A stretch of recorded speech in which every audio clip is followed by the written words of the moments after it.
Your stories don't define you. How you tell them will. Hi, I'm Sarah Elkins, your host and chief storymaker of Elkins Consulting. Many of my clients reach out to me because they're in transition. Their children are hitting milestone ages. They want more from their work. They're hitting a big number birthday. And they want to develop clarity about their natural strengths, what their next adventure might look like.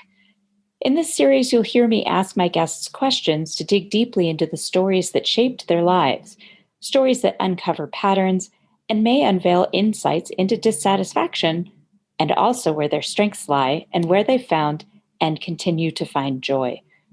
This podcast's intention is to have listeners think of their own related stories and how they tell them, discovering the internal messages that are limiting their success, and discovering how to shift their stories so they become positive life lessons to move them forward.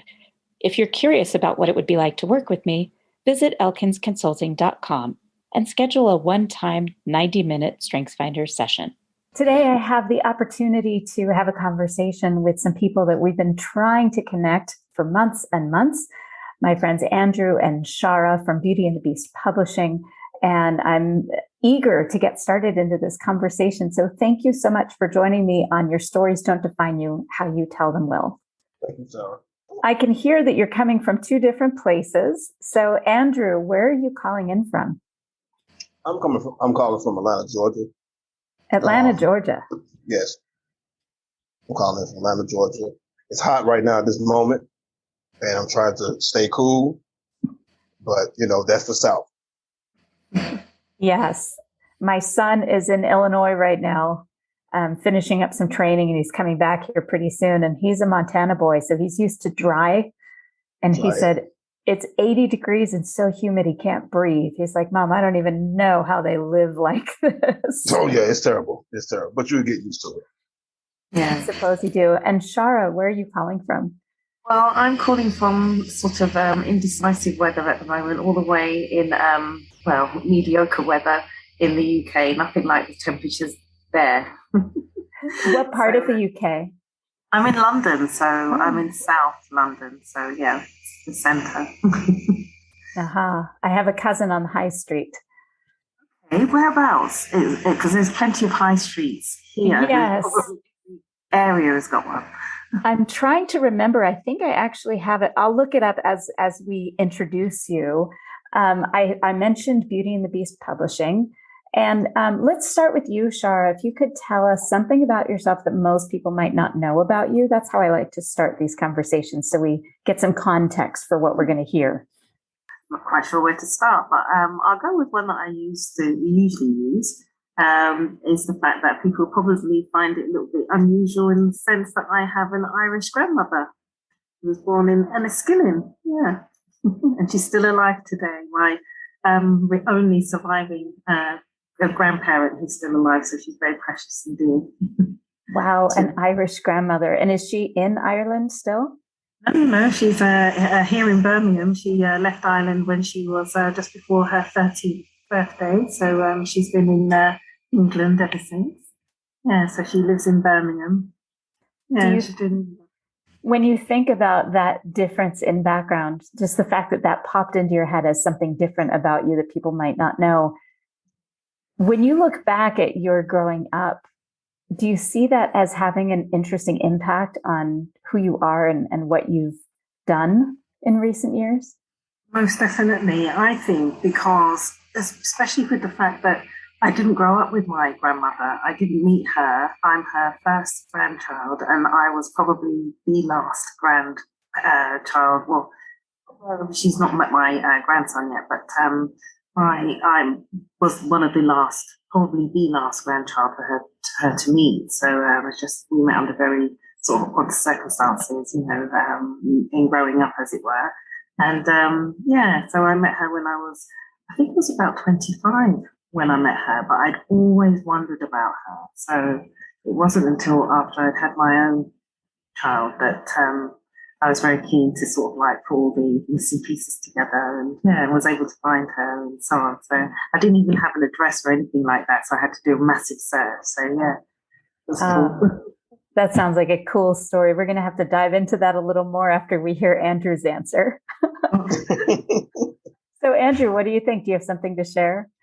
To add on to that, about background with me, it's I don't know my origin because I was adopted, and usually in this day and time, you would think I would have reached out by now to find out who are my biological parents, but I haven't really even thought about it. Just moving along in this world with me, I find when it comes in the ways it affects me, it's like I jump from people to people, right?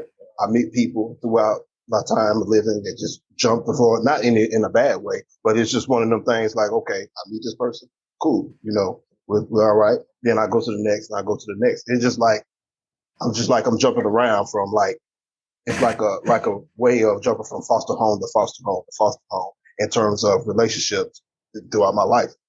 And hopefully, I might reach out. When I get the time to say, okay, well, let me see who my biological parents are, and just to reach out because I had never met them, never heard about them, don't know anything, but they were young and they gave me up for adoption, which was fine. There's no hatred there with me, but it's just my background is totally different when it Yeah. comes to that. And that is something I wouldn't have known about you. So thank you for sharing that. And I can imagine how that would play out in life. I mean, I think we all have different dynamics in our relationships based on our relationships with our parents and how we grew up. So not surprising at all, is it? I mean, yeah. Yeah, it's just one of them things where with me, I don't think about it. Mm-hmm. I mean, some people, they might ask me like, well, has it affected you in any kind of way? Does it, I'm like, nah, not really, but then when I look at it, it's like, yeah, I keep jumping. I keep doing this quantum leap from here to there and here to there. I said, maybe it has affected me in some kind of way, but in a good way though, but in a good way. Right. In an adaptability way, right. And a resilience way. Yes. Yeah. And I'm sure there are some negative consequences here and there, but I think we all of course experience that one way or another. I know one of my big negative consequences of growing up with a bipolar parent was that we moved a lot. I went to 4 different elementary schools because wherever the next job was going to make him happy, we would leave. And so that definitely had positives and negatives on my life as far as like my ability to adapt and make friends anywhere at any time. I've never had a problem with that. Right. At the same time, it's hard for me to imagine that we've lived in this house in Montana for 22 years, which is like kind of mind blowing because my husband is a son of a Navy admiral. So they never lived in the same place for more than a few years at a time. So the fact that our boys have zero experience living anywhere else as children is just completely foreign to me. Oh, wow. Yeah. So it definitely affects us. Really. So, Shara, when you think about Beauty and the Beast publishing, can you think of a particular incident or experience early on with this idea that made you realize this is it? This is like, I'm on track for something really important or meaningful or whatever word you want to use to describe it. Particularly after meeting Andrew, it just seemed like everything just seemed to slot into place, and we have been using that formula, whatever it might be, that sort of connects us in terms of our writing and literature. Particularly, I would say it was definitely when we published our first book. So I had a smaller company with a different name, etc. And it was then after we published the first book, it kind of dawned on me that we've kind of got something here. But without saying so, it seemed as if Andrew was thinking the same thing because after it was published, he decided he was already writing, his second book and was very much all the way into it. And for him, he had already made the decision. He was going to continue, this journey. And, we didn't have a business at that time, as I said. And, and he was just quite happy to continue. And I was as well. And I was grateful for the opportunity because it was really him just sort of like probably feeling me out, to see what I could deliver, etc. And also, testing those waters for the first time, not knowing each other from anywhere, being total strangers. And, so after the first book was written and he was already very much way into almost completion of the second book, and decided that he wanted to continue doing this, in the way that we had done, I was keen for it, but I wanted to solidify it more, rather than just be riding the tail of somebody who just needed to publish. I wanted us to have something more authentic, and something more meaningful. On the back of that, I said, well, if we're going to do this, and we're going to continue to do this, let's do it properly. Let's, at that time, it was just a very small idea, if I remember rightly. And, we were just going to continue to write. And we were going to do it under the company name, which we didn't have at the time either. So yeah, we went away and, did that. Yeah. And so it was really that pivotal moment was after the first publication. Yeah. So Andrew, I'm guessing this is kind of your MO, where you dive in head first and you don't really question it. You just do it because it's right. You trust your instincts. So what was your moment? And yes, I did just jump into it, but I did have a little thought about it at first. When the idea of Beauty and the Beast, just the name period, was brought to my attention, at first I was like, okay, here we go with this Disney fairy tale stuff. I'm not really...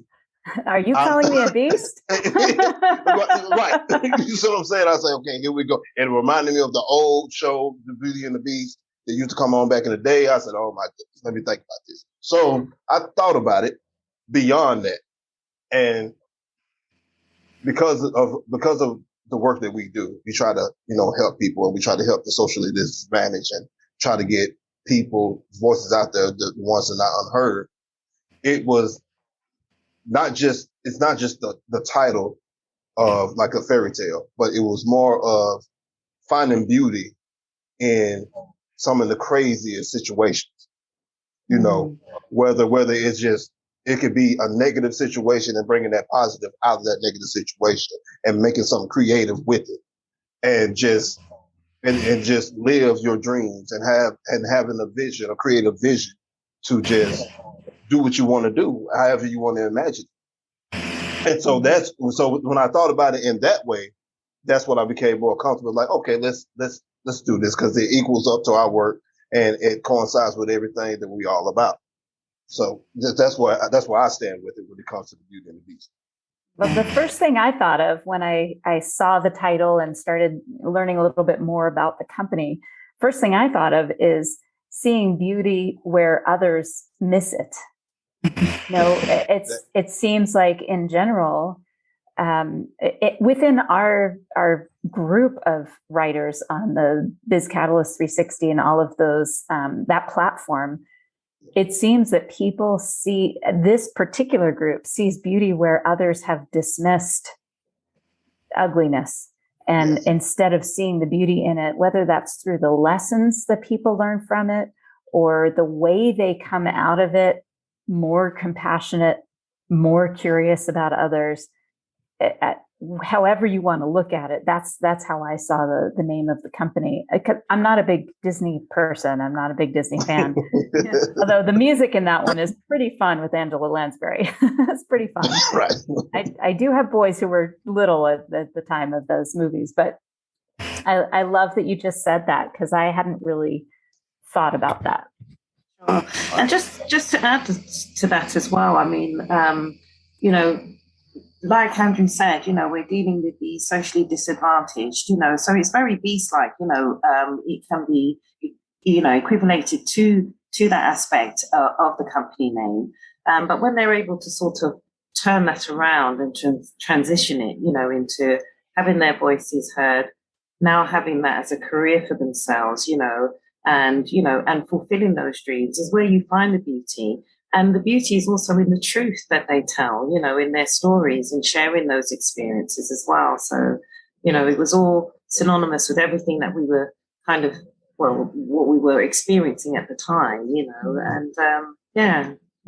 And when I put it, we had went through a few names, but nothing sort of had the impact, that we wanted. And then I had this name, the company name in the back of my mind, but I didn't know Andrew well enough at the time to just say to him, so I was giving him all these explanations before I told him the name as to why I think we should give it this name. And it wasn't because I saw myself in any of it, and I didn't see him in any of it either. I didn't mean it. I just wanted to apologize beforehand, before even mentioning it. And then this isn't about us. It's about the content and the people we'll be publishing. Right. Never about that. And, but I said it's so synonymous with what we're doing. And when I spoke to him, it was just long pause. And I just thought, oh, what have I done? Just step in it. We've only just started, and then he said, yeah, I think we can work with that, and then later on he said he loved it. And I was like, yes, yeah. Yeah, well, you have to reframe it, just like the stories that you're helping people tell.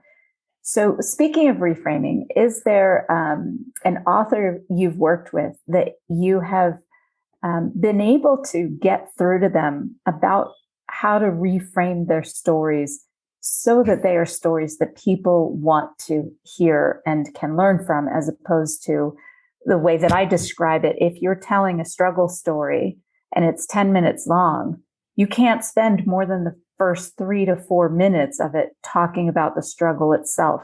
The majority of that time has to be spent talking about the resilience, the community you built, what changed, and how you got out of the struggle. So have you worked with an author where you really had to work through that with them, where you can talk about that?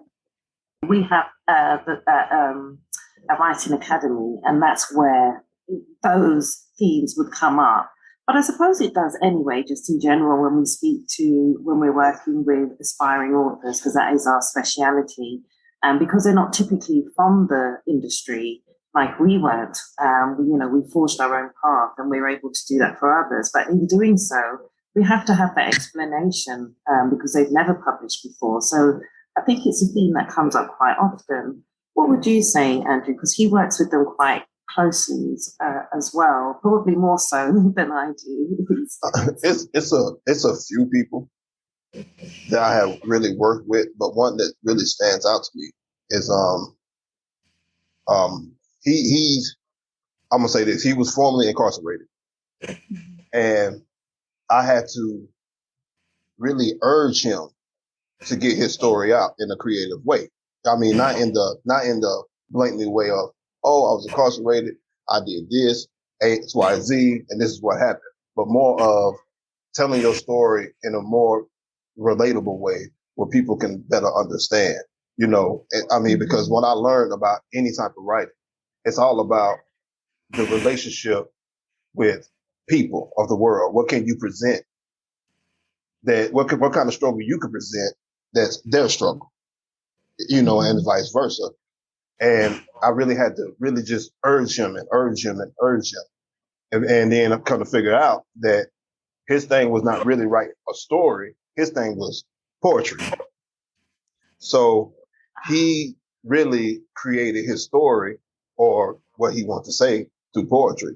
And, for these past couple of years, I learned that people can more really listen to poetry than just stories because they can relate. Because, it's I guess it's the theme of the symbolism of things and, whether you're trying to compare your situation with nature or compare your situation with just, that sense of home, period, that's relatable to everyone.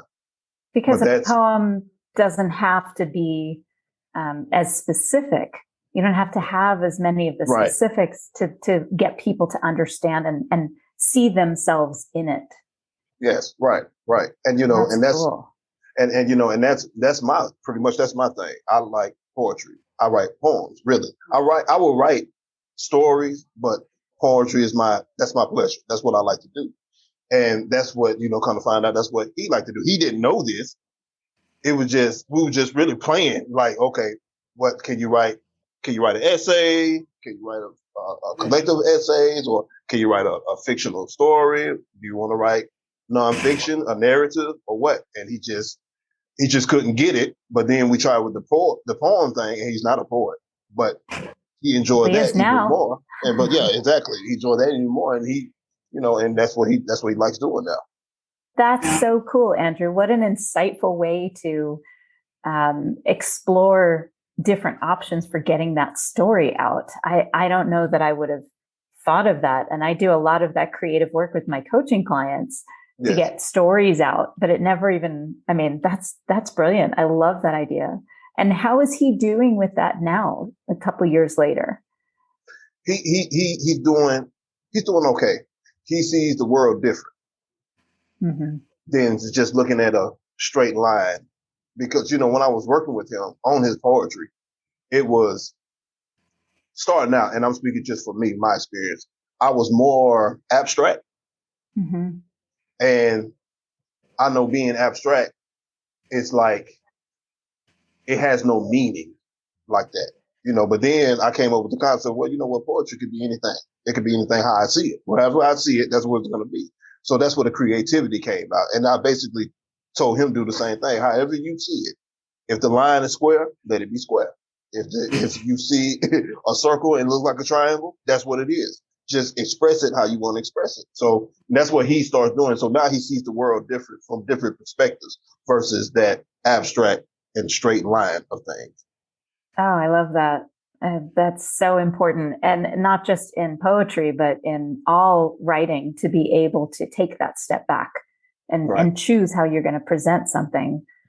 Whether it's I think about so many books and movies that have switched up their timelines, where it's not just a 1980 to 1985, and these are the things that happen in between, but flipping it around so that you can look back and see it from a different perspective, or look forward and consider what that might look like in the future. And I love that idea. That's so cool.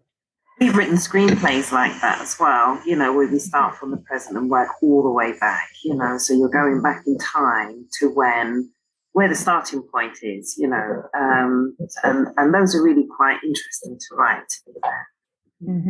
Agreed. Because our memories are so fallible, and being able to, one of the things that I do with my coaching clients is we talk about a memory they have as if they're an observer and not an active participant in it, so that they can see the other characters as an observer, as opposed to the person that the character was being cruel to, or the character who was being loving to, being able to see them in 3 dimensions.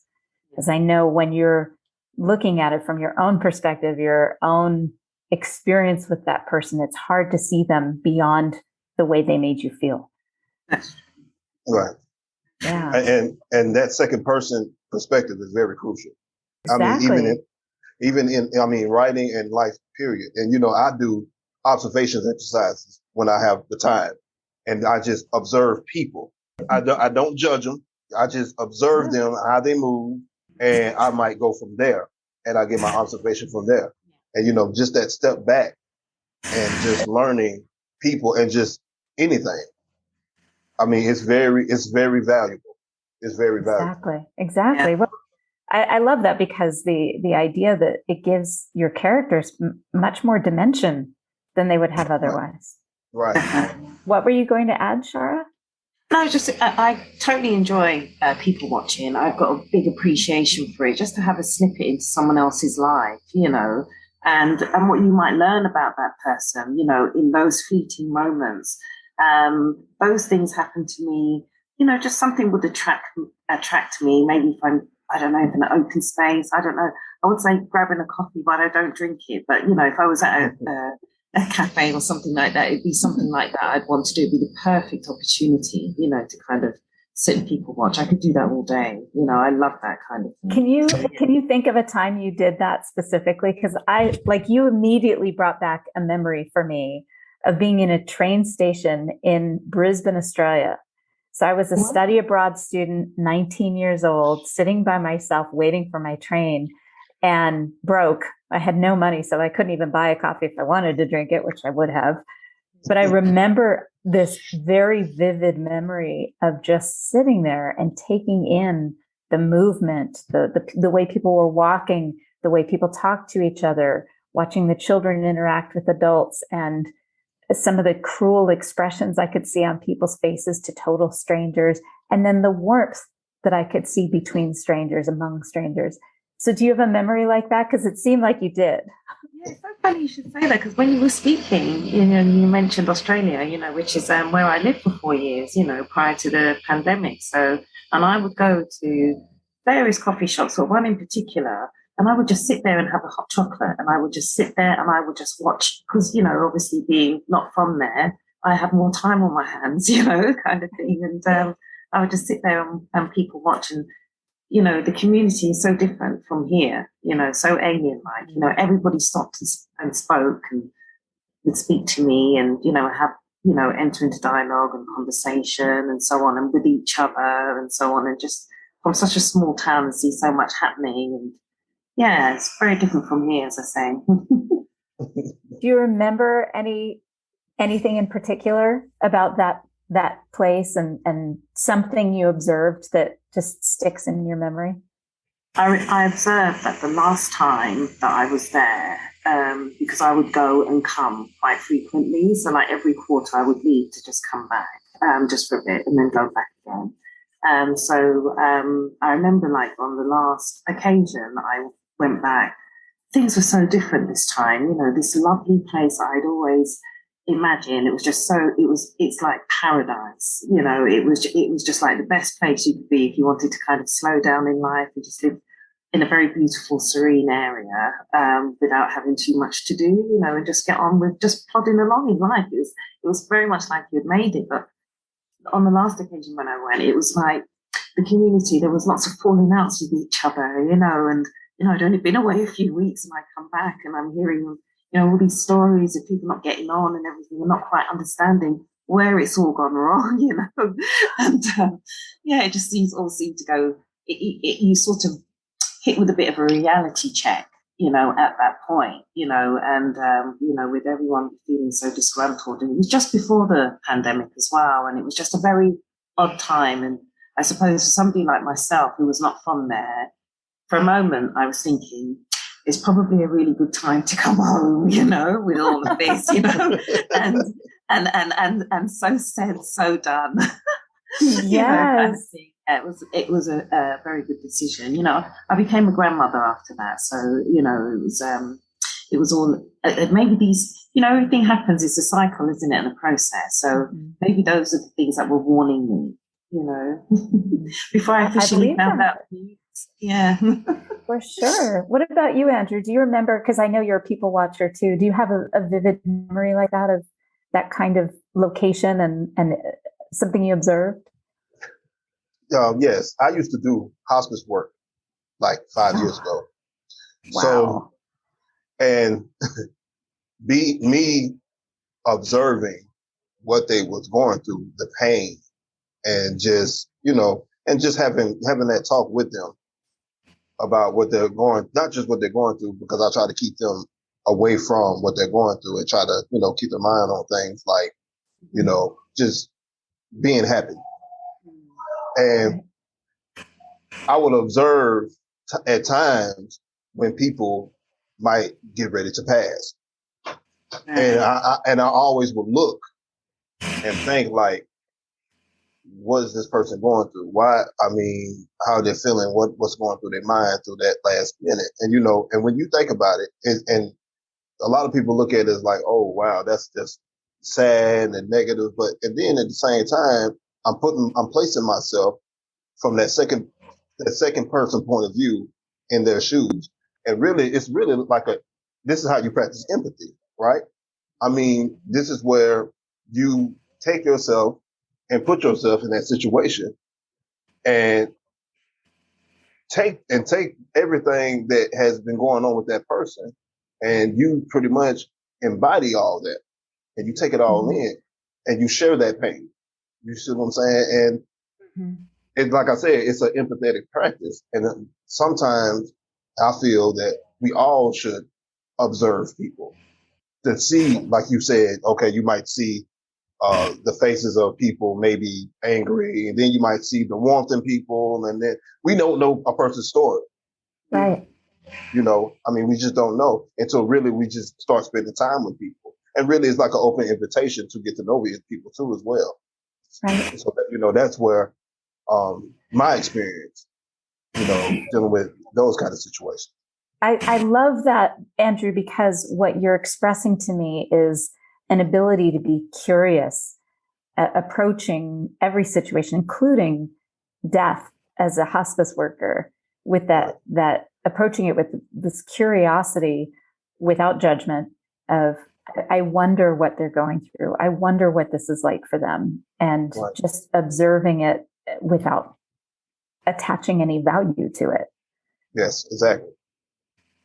And like I said, it's sometimes it's draining.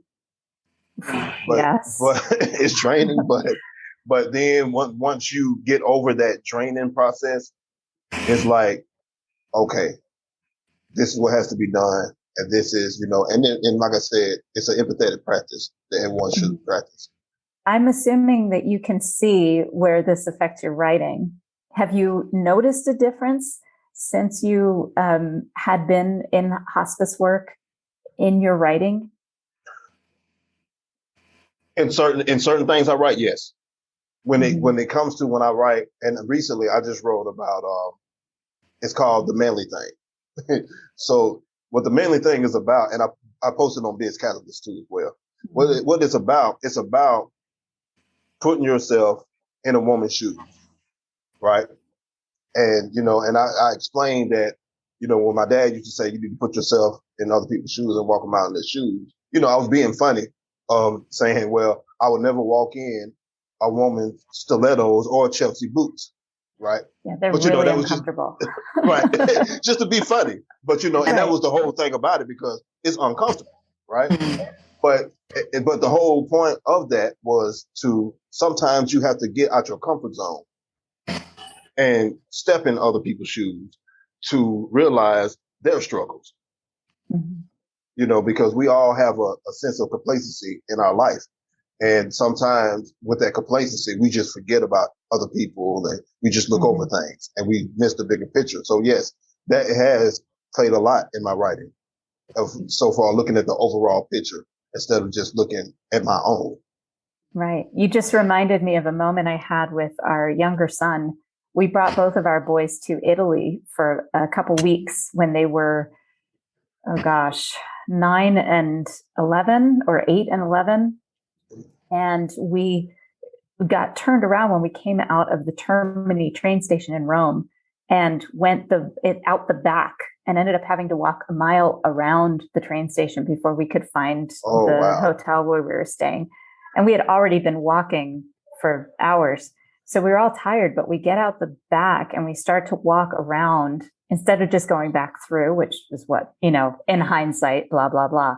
Right. But I am so glad we didn't, because what we saw were hundreds of homeless people laying on the grates, because it was early October and it had gotten chilly at night. Right. And our boys grew up in Helena, Montana, which is not diverse. And we do have homeless people, but we live in a very cold environment. So we don't have the kind of homeless problem you have in bigger cities that have resources and sources for them. But they had not seen anything like that before in their lives. They've traveled to San Francisco and Washington, D.C. and Denver. They've seen a lot, but nothing at that scale. Hundreds of people along the backside of this train station. And I remember Max, who was 8 at the time, came up next to me, and he's super independent, but he came up next to me and put his hand into mine. And he whispered, "Why are these people out here?" And I said, "Because they have nowhere else to go." And he got very quiet. He said, "Why are they on the grates?" "Because they're breathing that exhaust from the trains, that can't be good for them. And I said, because it's warm, sweetie, and they're cold. And I remember this look of, it was so complicated. Andrew and Shara, like for an 8-year-old to have these expressions fly through his face that were so complicated. It was so painful to watch and so important for him to experience, for us to experience together. And that's what that just reminded me of your story of putting yourself in other people's shoes, getting uncomfortable, being in a place that makes you uncomfortable. So you have to start asking those questions. Right. And not just what are they doing, but what am I doing about it? And what is my part in this? What is my role? How can I contribute to make things different? So I love that you just said that. It's so meaningful because you just popped that memory back into my head. So thank you. It was such a beautiful and painful memory. So Shara, when was a time where you had that observation that changed things for you? I mean, we talked about Andrews and the being a hospice person, being in hospice and taking care of people who are dying and trying to distract or help people get through it, the survivors of that. What was your experience that gave you that depth of understanding to do what you're doing now? Oh, I think, prior to this, I've been working in healthcare, for quite some time. And, I'd always worked at board level. So although I'm not on the ground, as it were, all these issues be made aware of, so, and especially with some of the facilities that I had worked in, it was definitely, I would say, in multi-diverse areas, where people were just suffering and really going through a lot. And I think that, you just have to have sort of to have compassion and develop the skill of gratitude, really, for when you do have health, and so on. And I know what it's like to not be well. And, I can recall a time when you've seen people not be well and help them and support them. But unless you really go through it as well, you may not have a deep appreciation, for it. And, I can recall a time when I was also very sick and, I had to have 2 major operations within a 3-month period. And the first one unsuccessful, the second one was successful. As a result of that, I would say that it helped me to develop compassion. It took me over a year to recover as well. So having that long-term illness made you have an appreciation even more so. And I got sick first, then recovered, and then started working in healthcare, so. Wow. That'll inspire that. Yeah, you go one way or another. Either you never want to see it again, or you want to help other people not experience what you experienced if you can advocate. And I think when you've been supported as well for so long within the healthcare system here is very different from the healthcare system you have there. And even though we do pay for it and, we pay for our taxes, etc., and it is a lot, it's very expensive. It is also got that free element. If you're not well, you can be treated, and we have the best doctors, available doing that. After having that care, receiving all of that and being so grateful, for making it the other side, when at times it didn't seem as if it, it would be that way on a couple of occasions, it was a nice way of being able to give back, I love that. I bet you have some really good stories that we could dive into some other time about that experience. So for our listeners, what would you say about your business? What would you want people to know about what you do and who you serve and how to reach you so that our listeners can go to the blog post associated with this podcast at elkinsconsulting.com and connect with you and get more information? Well, I would say that in terms of our demographic, it's really for people that come from disadvantaged backgrounds and people that are definitely not from the industry typically. in also saying that as well, we do have the resources, so we don't turn anyone away. We've worked with existing authors. You were very keen to work with us because of our mission and what we do. And I would also say that the best way to contact us is via our website, which is beautyandthebeastpublishing.net. And outside of that, we are available on all major social media networks as well, and LinkedIn as well. We can be found on there. And I do follow you on Instagram, so I see your posts. Oh, brilliant! There. Likewise, yeah, we do. Andrew, anything to add to that? No, that's pretty much. If you want to find us individually, we're all, like you said, we're all on pretty much every social media platform. Tell our listeners your full name so that we'll have the links. Like I said, we'll have the links at elkinsconsulting.com on this blog post with this episode. But just so that you can introduce yourselves, now would actually be a really good time for you to introduce yourselves now that people are just completely enthralled with your stories. Andrew M. Foster is where you can find me on Facebook and LinkedIn, and A.M. Foster on Instagram. And what's your background in writing and publishing? My background in writing and publishing is pretty much, I started out blogging, really. I started out blogging, just for fun. Really didn't take it all that serious. It was just pretty much just something to do, and another way of trying to make pretty much some money, just some side money. But, I like writing anyway.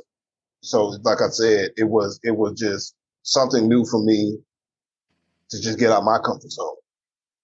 And, from that, I went on to meet Shara, and, we got together as business partners and we just started publishing. That's cool. That's awesome. Shara, can you introduce yourself, please? So I'm Shara Lewis-Campbell, but you'll find me by my pen name, which is S. Lewis Campbell. So it's Lewis-Campbell, and you'll find me in that name on most social media platforms. Yeah, great. Yeah, all of them. And you've been doing publishing for a little while? I have. I first started publishing when I was doing my second degree in English. Sorry, my grandson. I hear him. I love that sound. I hope he doesn't get any more miserable. So I've been publishing since I was doing halfway through my second degree, which was a BA in English, and prior to that, I was just an avid reader. So I would read probably about 3 or 4 books a day. Just spend my time just lost in books all day, and but I always wanted to be an author. But so I'm the first in my entire family, and that's awesome. Well, congratulations to both of you. I see great meaning and impact in the work that you're doing, especially helping people tell their stories in a way that's approachable and relatable and inspiring. I just love the work that you're doing. So thank you for doing it. And I wish you all the best of luck. Are you ready to start your story portfolio so you have the right story ready to share when the opportunity presents itself? When you're ready to get started, my book, Your Stories Don't Define You, How You Tell Them Will, is available in all the regular places.